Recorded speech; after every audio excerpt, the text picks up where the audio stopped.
তার জন্য আমি ভীষণ ভীষণ ভীষণ থ্যাঙ্কস। দাদা আজকে আমাদের এই জায়গাটা দেখিয়েছে এবং অরিজিৎ পট্টনায়ক দা সঙ্গে আছেন আমাদের বনগাঁ হাবড়ার টিমে, Suman sir, Uday sir, Piyali ma'am, Chinmoy sir, Srikanta sir, Rima ma'am, আমার সবার জন্য বিশাল বিশাল বিশাল প্রণাম। এবং এখানে উপস্থিত আমাদের মোনালিসা ম্যাম, দেবাশিস চক্রবর্তী স্যার, তাদের আমার প্রণাম। এবং সব থেকে যে গুরু মহাগুরু বিভাস স্যার এবং রুনা ম্যাম, যার জন্য আজকে আমি এই জায়গায় আজকে এই বলতে পারছি, শুধুমাত্র বিভাস স্যার রুনা ম্যামের জন্য। কারণ যখন আমি বিহারাতে থাকি, আমি যখন মিটিং করতাম বা নিজে কাজ করতাম, বিভাস স্যার কাঁধে হাত দিয়ে বা মাথা হাত দিয়ে একটা কথাই বলেছিলেন যে তোর দ্বারা হবে। আই থিঙ্ক সেই জন্যই মনে আজকে আমি এই জায়গায়। সত্যি স্যার থ্যাংক ইউ, এবং সবার কাছে একটা হাততালি চেয়ে নেবো মানব সমস্ত আপনাদের জন্য। একটা জিনিস আমি ছোট্ট গল্প বলি, এবং আর একটা কথা সত্যি আর একটা জিনিস, যে এই জায়গাটা যে এটা পাচ্ছি বা আজকে যে স্বপ্নগুলো পূরণ হচ্ছে, তার কারণ হচ্ছে শুধু আপলাইন নয়, আমার হার্ডলাইনদের জন্য। হার্ডলাইনের জন্য একটা হাততালি দিয়ে নেবো। কারণ দীঘা টিমে হার্ডলাইন যারা আছেন, যার থেকে আজকে আমি এলপি পাচ্ছি, গত মাসে 18,000 ইনকাম করেছে। কারণ কখনো ভাবিনি যে আমি একটা সিম্পল হাউস ওয়াইফ একটা 18,000 ইনকাম করবো। সত্যি কি না সম্ভব ফ্রেন্ড? নয়। তার জন্য আজকে মোদিকে সত্যি দারুণ দারুণ। এবারে ছোট্ট গল্প বলবো। অনেক সময় অনেক প্রবলেম হয়, যেটা বলেন যারা মানে একটা বদ্ধ জলাশয়, একদিন বলছে মন খারাপ করেছে, মন খারাপ করে একদিন নদীকে প্রশ্ন করছে যে আমার তোমার নদীর মাঝে এত মাছ বাস করে আর আমার এখানে এত নোংরা আবর্জনা ফেলে দিয়ে যায়, বা আমার এখানে দুষ্টু ব্যাগ বাস করে। তখন নদী তাকে হেসে একটা কথা বলেছিল যে কারণ একটাই জিনিস, তুমি বদ্ধ, তুমি তোমার সবকিছুকে আঁকড়ে ধরে রাখো। কারণ যখন আমরাও একটা জিনিস দেখি যে কিছু একটা করতে যাবো, সবাই এই প্রবলেম ওই প্রবলেম, বিভিন্ন মানে কে কি বলে ফেললো, কে কি বলবে। কারণ ফ্রেন্ডস, কিছু করতে গেলে লোকে পেছনে মানে ভালো কিছু করতে গেলে লোকে পিছনে কাটিয়ে দেয়।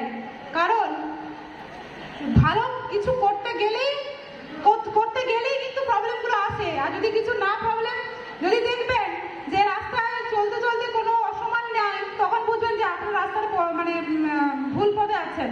যদি দেখছেন অসমান, তাহলে বুঝবেন যে আপনি সঠিক পথে যাচ্ছেন। তো একদম বাস্তব কথা। তার জন্য সে তখন বললো যে ঠিক, আর আমরা এটাই কাজ করি। আজকে যে জায়গায় দাঁড়িয়ে আছি বা আজকে যে মোদি কেয়ার আমি যখন প্রথম করেছিলাম, একজন নয়, আমি 10 জনের মতো কাছে গেছি, সবাই না বলেছে। আর আমি সুব্রত স্যারের কাছে একটা কথা শুনেছিলাম, যদি গায়ে তেল মেখে যান তাহলে গায়ে তেল মাখলে কি হয়, ধুলো লাগে। আর আমাদের গায়ে তেল মেখে গেলে নাটাকে গায়ে লাগাতে হয়, ওটা গায়ে লাগানো যাবে না। তো না বলবে, কিন্তু হ্যাঁ হয়েছে বলে আজকে আমি এই জায়গায় বা আজকে আমি কারফান পেতে চলেছি পায়ে এসিডি। তো এবং সবথেকে বড় কথা, শ্রীলঙ্কা অ্যাচিভ করেছি, যেখানে দীঘা কবে গেছিলাম জানি না, মনে পড়ছে না, আমার বাড়ির কাছেই ওখানে, হয়তো যাই না, বা অন্য কোনো জায়গায় আমি গিয়ে উঠতে পারিনি। কিন্তু শ্রীলঙ্কা ভাবা যায়, স্যার যখন বলছেন ক্রডেলিয়া ক্রুজ, মানে আমি সেখান থেকে ভাবছি সত্যি আমি ক্রডেলিয়া ক্রুজে উঠবো, মানে এরকম অসম্ভব একটা জায়গা। তো দারুণ দারুণ দারুণ। মানে এই মোদিকে যারা আজকে না বলছে বা আজকে যারা এসছেন করছেন, জাস্ট একটু ঠান্ডা মাথায় ভাবুন যে আজকে এরা যারা আসছে, আমরা তো ঠিক ওই জায়গায় ছিলাম, আমরা সঙ্গে সঙ্গে এখানে পৌঁছে যায়নি। তাদের টাইম লাগে, ধৈর্য লাগে, আর মনের শক্তি, ইচ্ছা শক্তি আর ধৈর্য না থাকলে এই জায়গায় পৌঁছানো যায় না। তো সত্যি এরপর বলো, দারুণ লাগছে। তো হবে, পারবে, করবে, আমরা করবো, জয়। সে এসিডি হচ্ছে স্যার বাড়ি বনগাঁতেই। Upline Rahul Dutta, Srikanta sir, Rima ma'am, Chinmoy sir, Udayjit sir, Piyali ma'am, Debashis sir, Monalisa ma'am, আমার গুরু ও গুরুমা, সকলকে আমার প্রণাম। তো আমি মোদি কেয়ারে শুরু করেছি জানুয়ারির 20 তারিখ 2024 সাল। তো জানতে চান তার আগে ঠিক এই মাসে, গত সালের মানে 23 সালে এই মাসে আমার ইনকাম কত ছিল? অন্য একটা জগতে ছিলাম, সেখানে আমার ইনকাম ছিল 5,000 টাকা। তো এই 10 মাসে মোদি কেয়ারে আজকে আমার 50,000 প্লাস ইনকাম। তো আমি শুধু এটাই ভাবি, মোদি কেয়ারে এসেছিলাম বলেই সম্ভব ছিল, না হলে আমি যেখানে কাজ করতাম সেটা 5,000-এর থেকে হয়তো 10,000, আমার লাইফে কোনোদিনই পরিবর্তন হতো না। তো নিজের ভাগ্য হয়তো লিখতে পারবো না, কিন্তু যদি চেষ্টা করি আমরা কঠোর পরিশ্রম দিয়ে, তাহলে কিন্তু নিজের ভাগ্যটার যেটা হাতে করতে পারবো না, কঠোর পরিশ্রম করলে কিন্তু বড় সফলতা এনে দিতে পারে।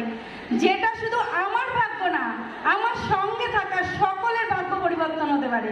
তো এটা কে কি করছে, কি ভাবছে, সেদিকে সময় না দিয়ে সকলে যদি আমরা মোদি কেয়ারটাকে আঁকড়ে ধরে আপলাইনদের কাছ থেকে বুঝে নিয়ে মন দিয়ে কাজটা করি না, তো অনেক বড় কিছু আসতে পারে। যারা এখনো ভাবছেন যে কি করব, হবে না, হয়তো আপলাইনদেরই হয়, একদমই ভুল। আমিও 7% ছিলাম। তো আমি একটা কথাই বলবো, আমি যখন পেরেছি আপনারাও পারবেন। আর আমার হার্ডলাইনদেরও বলবো, শুধু মন দিয়ে কাজটা করে যাও, কোনো দিকে তাকিও না, কোনো দিকে খেয়াল করো না, শুধু ভাবো সামনে মোদি কেয়ার। আমার স্বপ্ন পূরণ করতে গেলে, পরিবারকে সফলতা আনতে গেলে আমার সামনে ফোকাস দিয়ে চলতে হবে, সেটা দিয়ে চলে যাও যতদিন না লাখ টাকায় পৌঁছাও। কোনো দিকে কান দিও না, হবেই, পারবোই, করবোই, আমরা করবো যাই। Good morning IT morning. তো আমার সকল আপনাদের প্রণাম আর হার্ডলাইনদের ভালোবাসা। তো হার্ডলাইনদের জন্য আজকে আমার এই জায়গায়, তো কী বলবো, তো ঘাবড়ে যাচ্ছে একটু, মানে কোনোদিন তো মাইক্রোফোন ধরিনি, তো আস্তে আস্তে হয়ে যাবে। তো হবেই, পারবোই, করবোই, আমরা করবো যাবে।